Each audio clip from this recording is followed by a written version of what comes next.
Welcome to Heads and Tails, the podcast where midlife gets a major reframe. Let's be real. Midlife can shake up everything. Your relationships, your career, your connection to your kids, your parents, even your own body. Perimenopause, menopause, shifting identities, it can feel overwhelming, like a full-on crisis. But here's the thing, it doesn't have to be. We're here to help you flip the script from midlife crisis to midlife recalibration.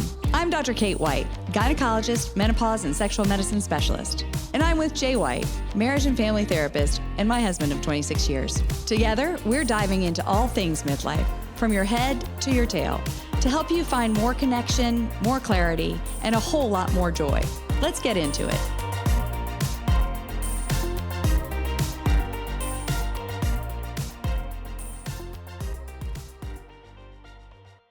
So, well, yes, they would say that 70% of women, if we look at study, that 70% of women have fake orgasm at some point, but you were saying that you feel...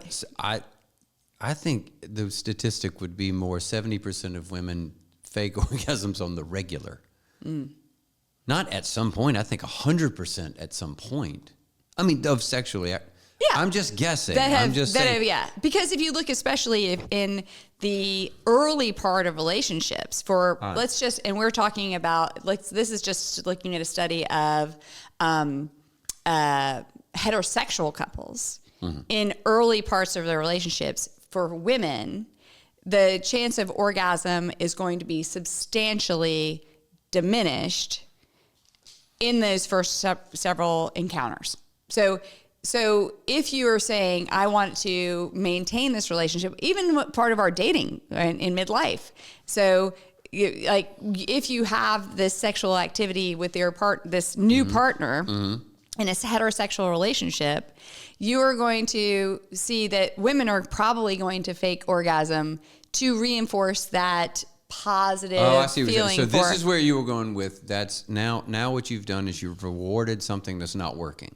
Correct. Okay, so that is you're potentially reinforcing a bad behavior. Correct. But at the same time, when we get further along in a heterosexual relationship, and I think this is why, where you feel more comfortable being in communication with that partner, right. You're going to be able to say, hey, actually, I need more clitoral stimulation, or hey, could we use this vibrator, or hey, could you actually pay more attention to my breast, because that's actually where I get a lot of stimulation. Whereas in the first couple of encounters, that kind of communication is going to be pretty limited. I mean, you're like, oh, let's get through this. It's awkward for both of us. I don't know what you want. I don't know you don't know what I want.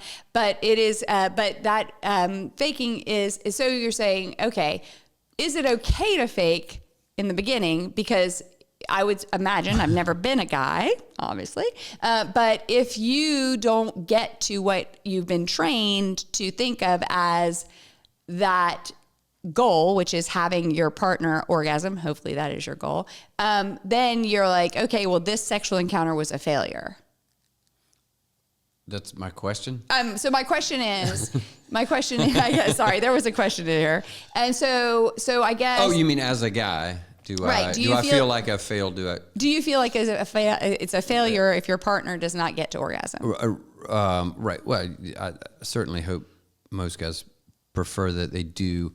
And I certainly think they would understand if this is the first few encounters, I've got to figure out how to drive this machine,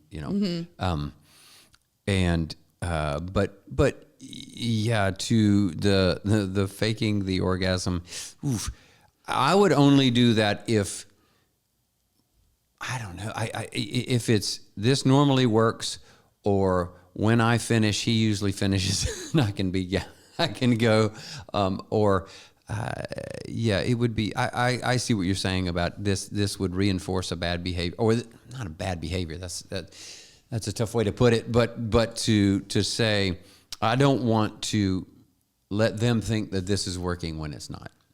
Yes. And so now you're firing up communication. And I do think that because it is so normal and maybe this is what we want to say, it's very normal for women to not get to orgasm in the first several encounters. Right. Now, if you find that home run the first time that's great. But I think that you can also know, hey, it's probably with anxiety and those things. There's lots of you things, may not get to orgasm at that point, and especially in midlife, you have changes that impact orgasm. But you can know that it's really normal that possibly with when you relax more, when you're able to focus more, you will be able to get to orgasm with this person. It's much more common to develop that relationship and become able to have that orgasm as you go on in a relationship. But you're not going to be able to get there without being able to communicate. Hopefully, and that may have been a failure from previous relationships. You have some trauma about talking about those things. But hopefully, if you can know that even doing more self-cultivation, which is what we call masturbation, because that's just kind of a hard word for me to say. I went to all-girls school, and it's just still hard to say. So, but self-cultivation is like find out what the way that you can get to orgasm on your own, and that's uncomfortable for some people too. But to try to figure out where do I have stimulation, and if you can know what is able to get you to orgasm, you're in a whole new relationship. Try it out. Try out telling this person, hey, this is actually what I need. This is actually what works for me. And without the emotional baggage that you've had from your previous relationship, maybe you can start fresh. Maybe this is an opportunity for you to say, hey, I have kind of figured out what works for me. This is what works for me. I hope if you can do that for me, that's going to help our relationship. Yeah. And if they can't or get their feelings hurt from that or what, then this isn't the way to go. Because and again, if this is what you're looking for from a relationship, and if you feel like that the sexual part of your relationship is an important part of your relationship, that trying to value that communication and trying to figure out what does make it work for you is important. And you may need to have some hormones that are adjusted, and it may be that you need to talk to your gynecologist or talk to a pelvic physical therapist. But the main thing is that if you trying to find a partner and being honest with yourself and honest with them about what is or what is not working for you. Perfect. So tell me about, because I've really never considered from this perspective, because I'm always talking to women and I am a woman, and I say, but with guys, do you ever think about, is this person faking orgasm? If they are, do they ever worry about that? Do they even consider that? I wonder, it's just... And what would be like the psychological things? What if you knew that someone was faking an orgasm? Would that bother you, or? Wow. Well, I think it should be said that we were going to do a completely different podcast today. That's true. And we started rolling with this, and so so this is completely off the cuff. Well, you talked about what did you call masturbation again? Self-cultivation. Self-cultivation. Yeah. Okay. No guy's ever said that. And guys have zero problem with, I want to share something. Okay. So today actually is a Friday when we're recording this, and I am National Self-Cultivation Day. It is not that. To my knowledge, if there is one, there's it would be all businesses will be shut down. Yeah, I would be busy all day. So we're all set on focus. I'm on a great text chain from all of my friends that are from Montreat. So the Mingo men, and it's a great group of guys, even though a lot of them went to Davidson. They talk. We always have a Friday question of the day. So Friday question of the day from John said, if you had to give up one daily habit for a month, what would you miss the most? morning coffee, a beer after work, kissing your spouse goodnight, fill in the blank. I happened to be up early, and I was the first to respond, and I said happy hour. But I said, I'm assuming the habit you're talking about does not include things like eating or showering or, just daily maintenance. And his first response was, exactly. Also, self-pleasure would be exempt. Daily. Yeah, see? No, not daily. I mean, not a daily, but he says you don't have to give that one up. That's almost like food or water or showering or brushing your teeth or something like that. And what a difference from how a whole women bunch talk of guys, Sure. chimed in after that. Nothing is as funny as a ding dong joke, as we've always said in our house. Exactly. So guys, don't have much of a problem with this themselves, but yes, it would be interesting, and I am only guessing here, but it would be interesting to see how many guys are worried that their partner is not orgasming or having completing sexual fulfillment.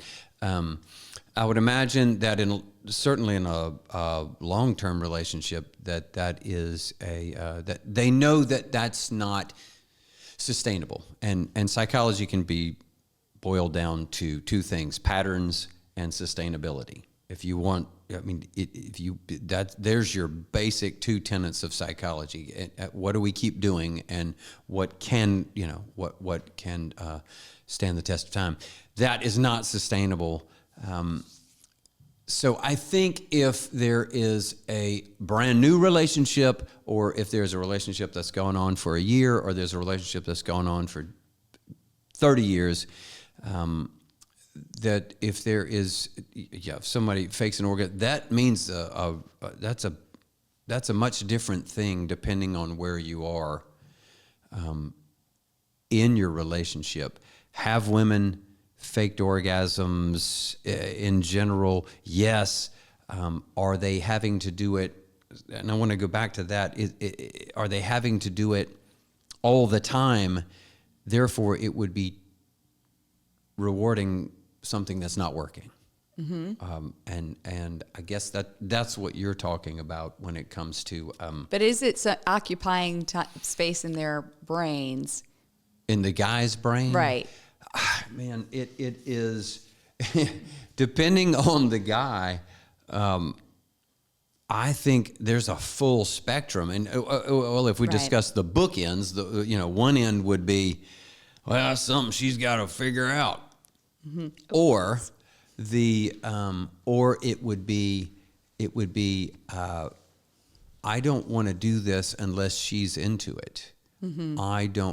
I was really surprised at, and I know this seems like we're taking a left turn, but I'm staying on topic. I was really surprised, spent a lot of years in Las Vegas, at what percentage of guys, their first sexual experience or a sexual experience on the regular is a woman for hire. Really? Well, maybe you think that's more common in Las Vegas? Well, it's certainly more common in Las Vegas, but I'm talking about if you look at guys more so than like it's Florence, South Carolina, right? But even in Florence, I'm sure there are. The very first, it's the oldest profession. It's the oldest profession. Second oldest profession. But it's something pretty crazy. I mean, it's like 20%, or their first experience is with, and then. I don't know, some 25, 30% of men have done this.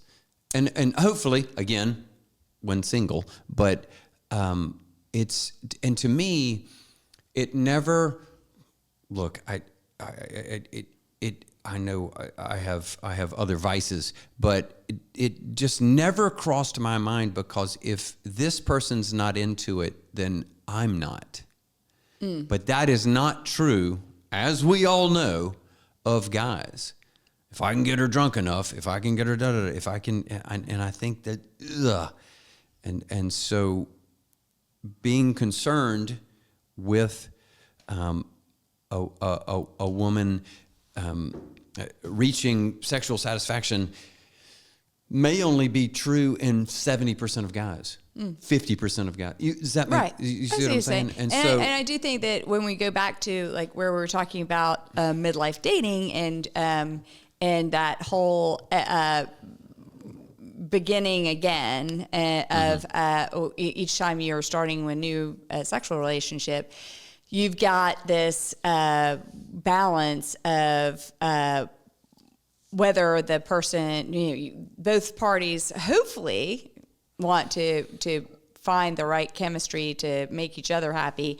But you could say, well, obviously it does take a lot of, if you know the person is there and doesn't care about sexual satisfaction, then of course that does relieve a lot of that for men. And I think that women, I'll say not, I mean, I cannot speak for all womankind, but we are in general people who try to be more supportive and try to make people happy and try to make things more comfortable and instead of less comfortable, and think about other people's needs. So that trying to make sure that the other person feels comfortable, and whether that's faking the orgasm is something that is part of our, to say it, is a part of our training. And then we throw in porn, which all of us have been exposed to in some way, whether you've actively sought it out or just like, I mean, even if you watch movies that have any sort of sexual activity, it's at this point borderline porn, and you see what your response is supposed to be. Then you say, you have this you judge yourself, or you model yourself after that and say, well, if I'm not feeling that, is that right or correct, or how I should be responding? And so some of it may become performance, in terms of performance art and how you're responding. And if you feel like even when you do have your normal orgasm, is that what's normal? Because what you see on the screen, just like, this is a sidebar, just as an obstetrician, every person who goes into labor on film, which whether it's, they all know they're in labor because they break their water. Right. And they're like, and so every patient I see, which is exactly how it is in real life. Exactly. Every patient I see assumes that they will be walking through Target and they will break their water, and that's how they'll know that they're in labor.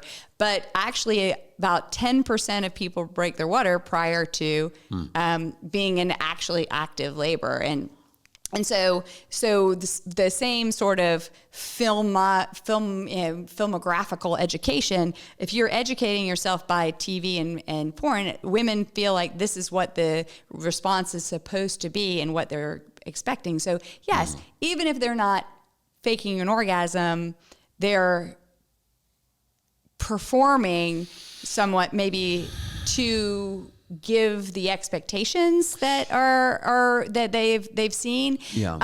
So that's why I think we go back to self-cultivation or masturbation, which, as I said, why is that hard for me to say? Why is it psychologically hard for me to even say the word masturbation? Whereas we have these times, we've been educated from very young, and whether you're when we say, oh, he's probably in the bathroom, he's going to be a while in the shower, for teenage boys.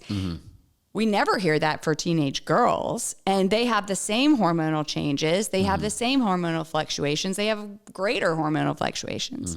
And so we've sort of glorified men knowing what is a normal orgasm for them and knowing how to get themselves to orgasm. Right. We haven't glorified that at all. In fact, it's been so ingrained, we can hardly even say the word, which is crazy. I mean, that you can't say the word masturbation, or at least some of us can't, without it feeling awkward. And certainly talking about it to your doctor is very awkward, not only for the patient, but for the doctor. To say, hey, are you having orgasms? Are you having pain with sex? Are you able to get to where you need to be? Is difficult. And unless you bring it up. It is true psychologically that it is statistically significant how many more women worry that they are pleasing the man than the other way around. Sure. I mean, it's far different. And I don't know the numbers. I mean, they'd be easy to look up. Sure. But yeah. So I think that when we look at going into a sexual relationship and talking about orgasm for women, there are lots of different things, but one of the things is actually see if you can get to that self-cultivation. One of the reasons it's important to try to get to that is to see, what is a normal orgasm for me? How do I respond when I have an orgasm? What do I feel? How do I feel? Do I like, my guess is, for some people it is that, oh God, yes, oh my God, but for most people, I'll have what she's having. I'll have what she's having. Exactly. And again, yeah, that is the way you show it on TV. And maybe that is something that you do partially for your partner and partially to give that positive reinforcement to what it is working. But on your own, you say, like, what I am experiencing and how I get to orgasm is something very different. And then you can, at that point, be able to say, these are the things that I fantasize about, that this is, and again, you don't have to share every little bit, but what do you think would be helpful? These are the parts of me that are sensitive and will help to get me to orgasm. Right. And it's hard to talk about those things at the beginning of a relationship. So, well, certainly. So faking the orgasm. It may be harder to talk about these things when you've been together a long time. Sure. Yeah. And again, it is, but I think it's in this midlife time when things are changing and you're saying, okay, I was able to orgasm easily and now I'm not. That is important to try to kind of revisit that, and if possible, with your partner. But maybe you think about it a little bit more on your own and say, and then before you're ready to talk about it with your partner. Right. And the way I'll put it in therapy is I just simply ask the question, can you do it on your own? I mean, can you reach orgasm, or and guys will, and that's the question I ask also. I mean, or I'm usually talking to guys more than women, but I'll ask the same question. And when they say yes, they're relieved to hear me say, well, then the plumbing's fine. It's here, and this is what I want and this is what I need, and then it can become it's anxiety, or it's performance, or I'm not sure, or I don't need the blue pill when I'm by myself, but I do when which is crazy when we're spending the weekend together, or something like that. And so from a man's perspective, it quickly becomes psychological. Then, if that makes sense. And for women, a lot of times they'll say, no, I have completely lost my desire even to have a orgasm on my own. And those are the things where we can all start looking at, okay, what else has changed physiologically? What has changed hormonally? Let's actually look. And this is something that sometimes gynecologists do not do. They let's get your pap smear, let's look at your cervix, but they aren't looking at the clitoris. They're not looking at the labia minora and the vagina. Is that tissue? Is there pain in the musculature? And you'd be surprised, I know you would be because you're not a gynecologist, but you'd be surprised how many times I will have patients come in, and they can be patients in their 20s or patients in their 70s, and you look at the clitoris and labia, and the clitoris is very diminished or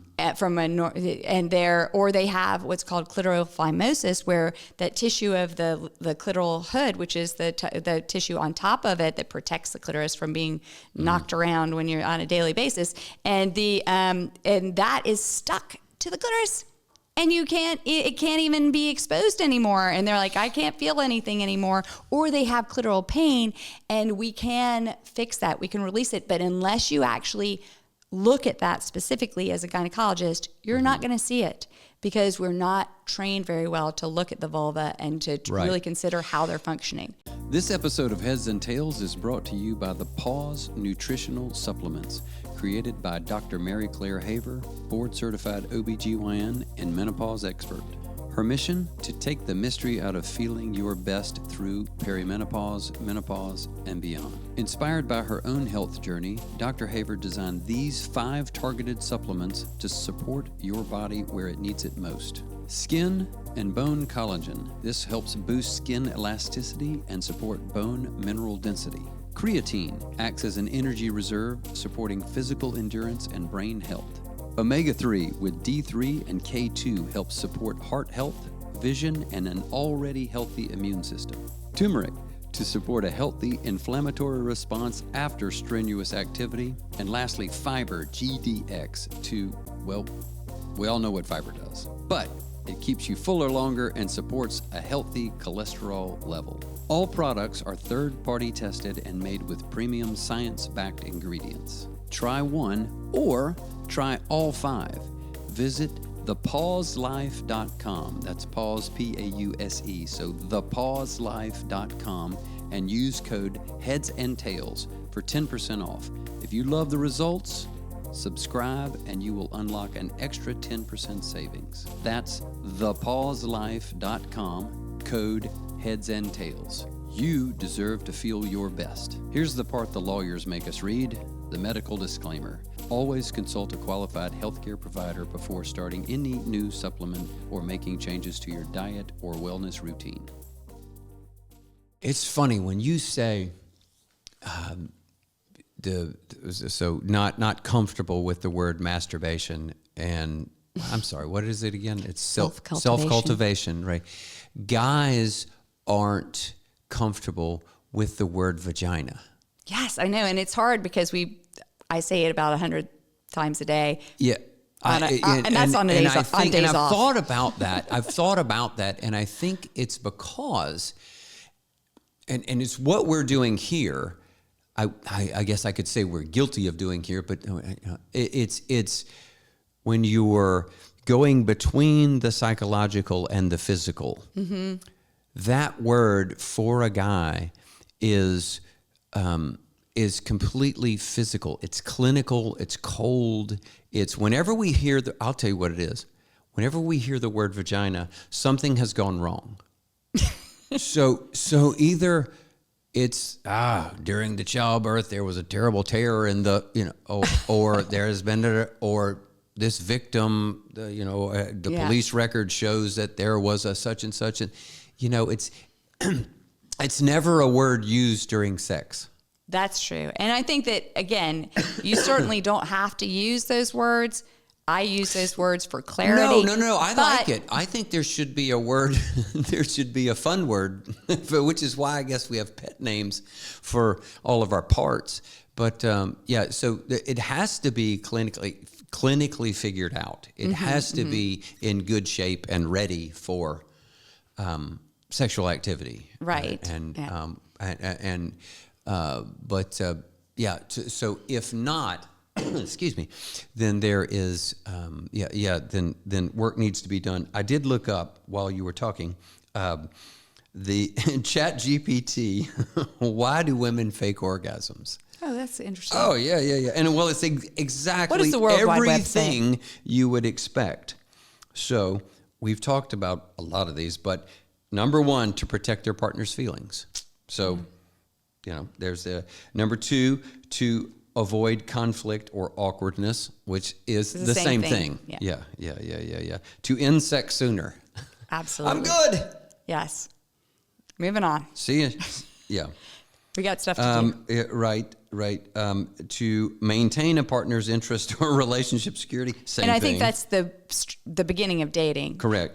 And then, can I interject one thing? No. Sorry. And then I'm just kidding. Go ahead. No, I was saying very specifically that that you have much more likelihood to fake orgasm, or another way to say that in terms of the first interaction with a heterosexual couple. That's actually not in a homosexual couple. The first interaction of sexual activity, and this is again from a female perspective with women, your orgasm rates are much higher, and that is partially probably because I'm going to go out on a limb and say 2 dudes together, it's the same.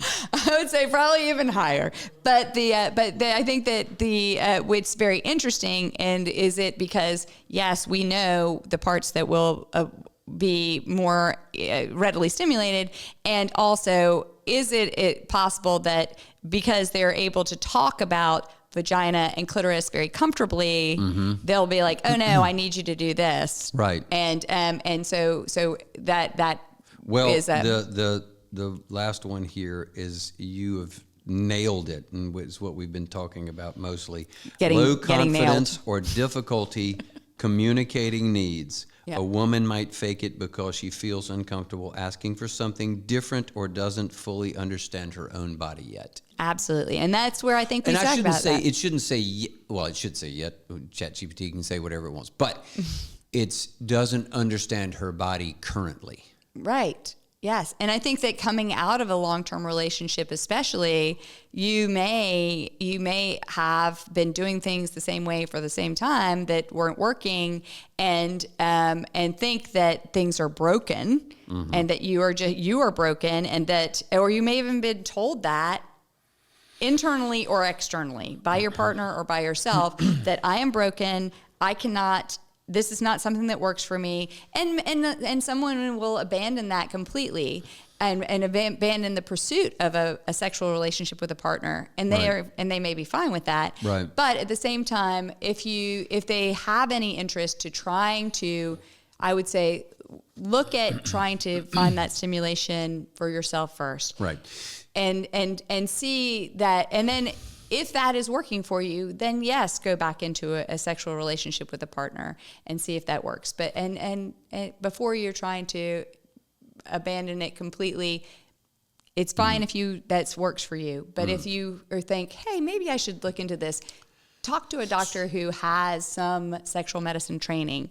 And you can find this through ISWICH, as I've said before, which is the International Society for Women's Sexual Health. These are doctors, nurse practitioners, PAs, pelvic therapists, people who are interested in this, in the sexual function, but also sexual dysfunction, and how to try to get you back to where you are able to enjoy that part of your life again, or even explore it for the first time.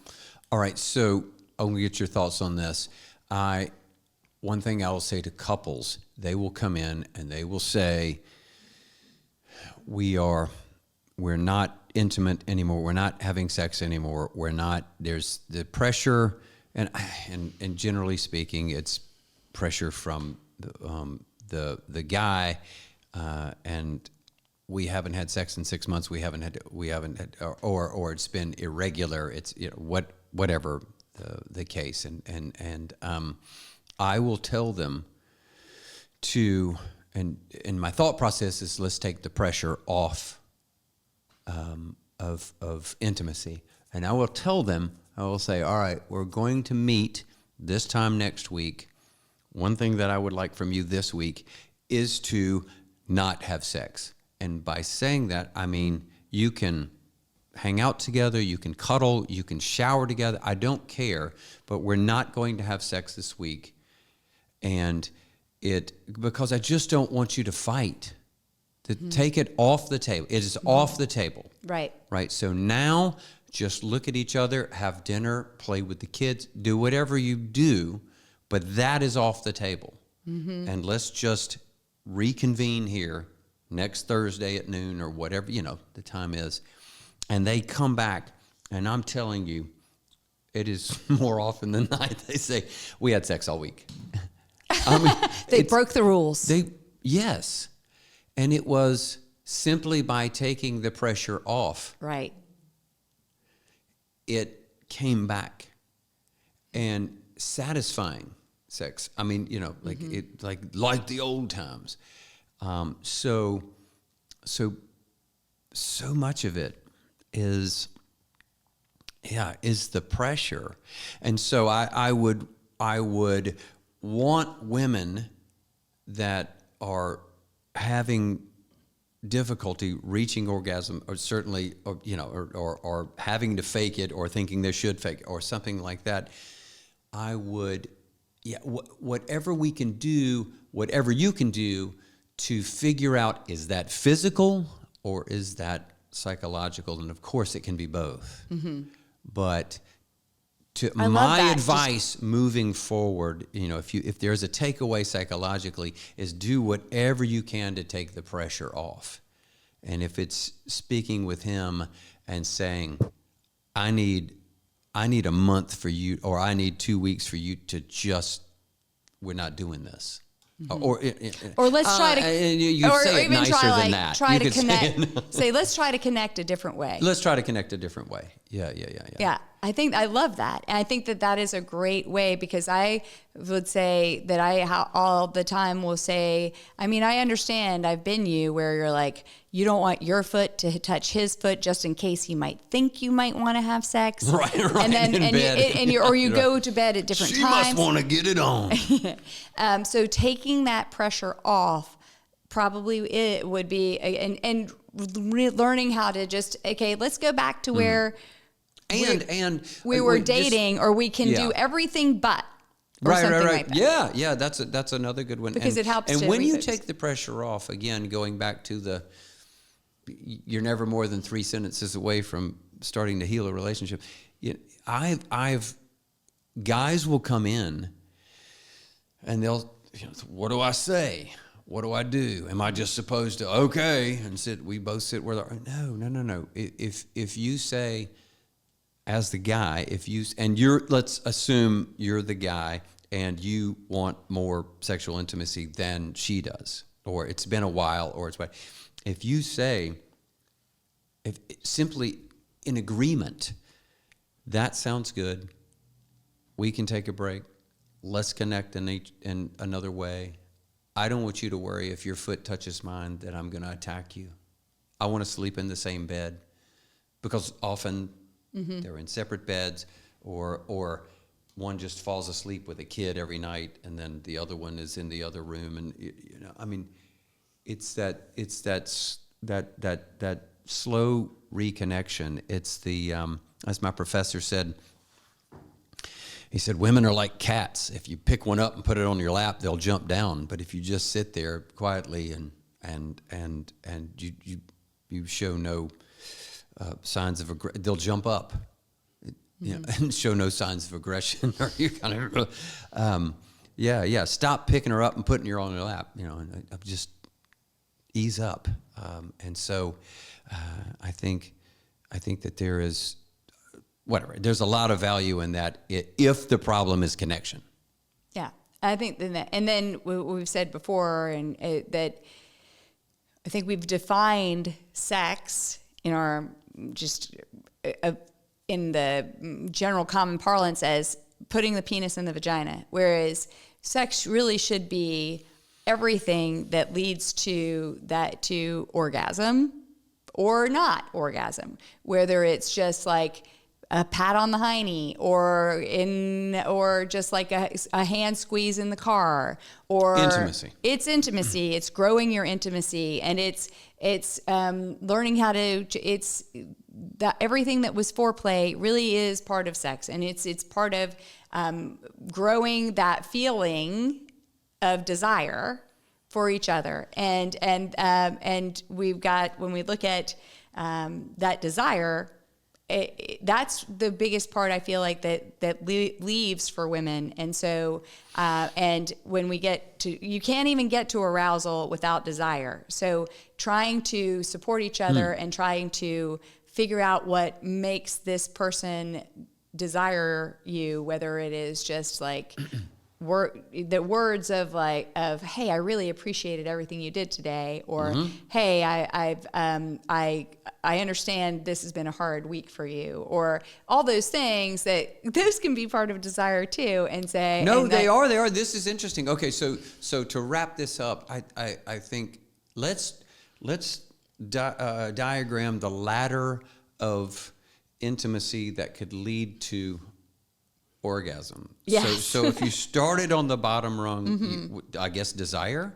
Oh, well, desire is certainly... Well, it'd have to be... So when we even look at a sexual function, then just as a scientific look at sexual function, you've got desire, arousal, orgasm, plateau. So you got this whole cycle. That's the four. That's the big... Right, and so men typically start their desire... And this We're already at arousal. Mass generalization. Let's roll. So, but desire is not typically the problem for them. A lot of times, which is why we have so many medicines for this, it is arousal or getting their penis to cooperate and have blood flow. Right. And so we're women, already on step. We're done with step 2. With yeah, the pill. yes. Desire was easy. Desire was easy, and arousal's there. Arousal, and which women don't have the same. No. I get it. We don't have I get it. medicines that work. But if great for everyone, if we're on arousal and you're not even scratching the surface of desire, we're at 2 different. Correct. Places. We meaning men and women. Yes. Right, 2 different in places. general. Yeah. Right. I got you. So desire, and I get it. Keep going. And there are medicines for hypoactive sexual desire disorder, which is a real thing, because you have a desire center in your brain, right? So you've got a desire. And you said, just to make sure, because a lot of lay people will mix these up. Hypo is not low. Hyper. Yeah. Yes, you said You said it fast. Oh, sorry. Yes. So hypo.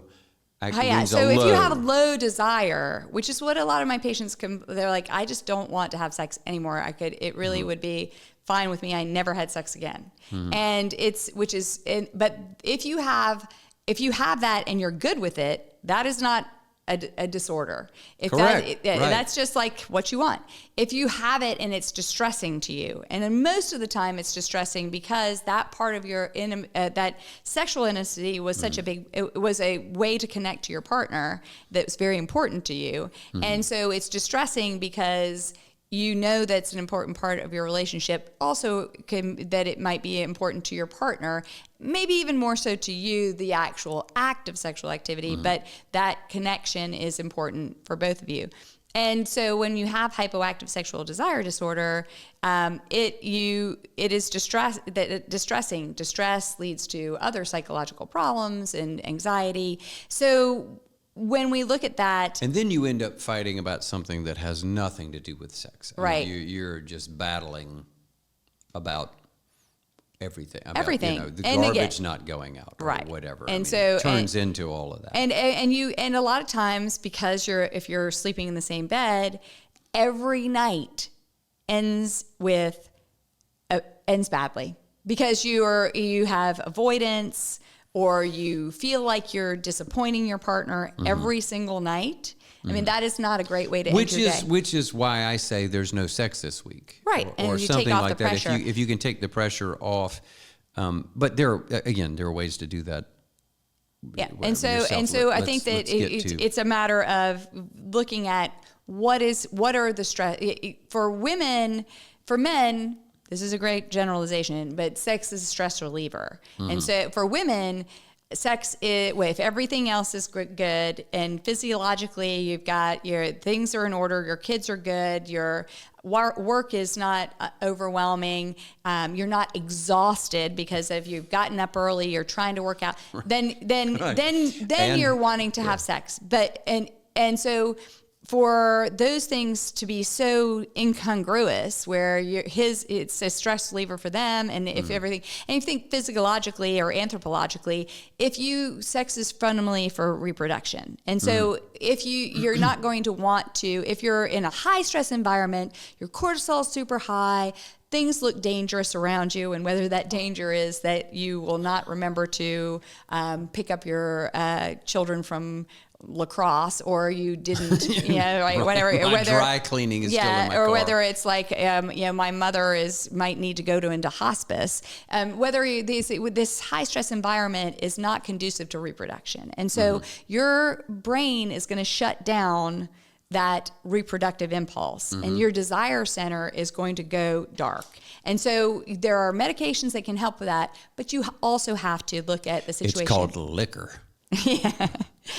which is ultimately maybe a Tequila. relaxant, but ultimately may diminish desire, but and cause more depression. So if you're in this situation, not the best solution. Right. That was, but communication, looking at what the stressors are, trying to manage the stress, trying to talk to your partner, and but also there are medications that help with hypoactive sexual desire disorder in some people. Things like Addie, which is flibanserin, or Vyleesi, which is bromolanotide. They don't work for everyone, but they are medications that you can talk to your doctor about. You can talk about testosterone, but ultimately, it's going to be, if you're still in this high stress environment, maybe that you need to talk to a counselor, mitigate these things, or say, hey, you know what? When my brain is on and my ADD is firing, especially in menopause and perimenopause, because those things increase by 30 to 50% in that time, you may have to say, okay, I am going to need to do these things only when I have my mind less occupied, whether that's first thing in the morning, then before things get going, or only on the weekend, or we have established date nights where we establish trysts. And I know we've talked, trysts are like when you go back to sort of that dating mode where you say, this is a day for flirtation. This is a day for us to do the things that we like to do together, and try to isolate those things from the stresses of the week. Right. Or you say, I really need you to take some of these things off my plate. That would help to move towards my being able to feel that desire, and trying to. As long as I need you to take these things off my plate and do them exactly the way I would have done them. I think that's the best. Okay, all right. We need to wrap this up. But for the takeaway, I think for me, it would be to know what is getting in the way psychologically and what is getting in the way kind of physically. Knowing my own body, what do I like now? Mm-hmm. And are there things that are caught that maybe even if you say, I still think this guy is really hot, but the desire is not there, how do I get back to that? Right. Is there something that needs to be done biochemically, or is there something that I need to look at in terms of ADD even, where I change the way I think about if it's like, hey, my ADD at this point in my life, because I can't take Adderall at 10 p.m. Or I'll be up all night. It's like, do I need to go back more into sensate focus type of things where I need a lot more of what we used to call foreplay to stimulate me, to get me to focus in on arousal, to get to arousal? Or do I need to have music playing in the background so that is occupying the secondary layer of my brain, and all these other things are not circulating at the same time? So there are definitely things that you can go into in more depth about how to deal with a midlife brain that's got more anxiety and ADD, but also some of the biological things that are affecting us in midlife. I like it. Okay. Well, I appreciate everybody listening today to the podcast that wasn't supposed to happen. Yes. Make sure you like. The podcast that wasn't. And the podcast that wasn't. The podcast that could. And I would please like and subscribe. If you're watching this on YouTube, then send us a comment. You can send questions, or you can ask personal questions, or put in comments of things that you'd like to hear. Anyway, thank you for tuning in, and we'll see you again soon. Take care of yourself from your head to your tail. The information on this podcast is for information and entertainment purposes only. While it is true that we are a doctor and a therapist, we are not your doctor or your therapist. This program does not diagnose or treat you. It is not intended to substitute for the advice of a physician, professional coach, psychotherapist, or other qualified professional. Thank you for listening, and as always, take care of yourself from your head to your tail. See you again soon.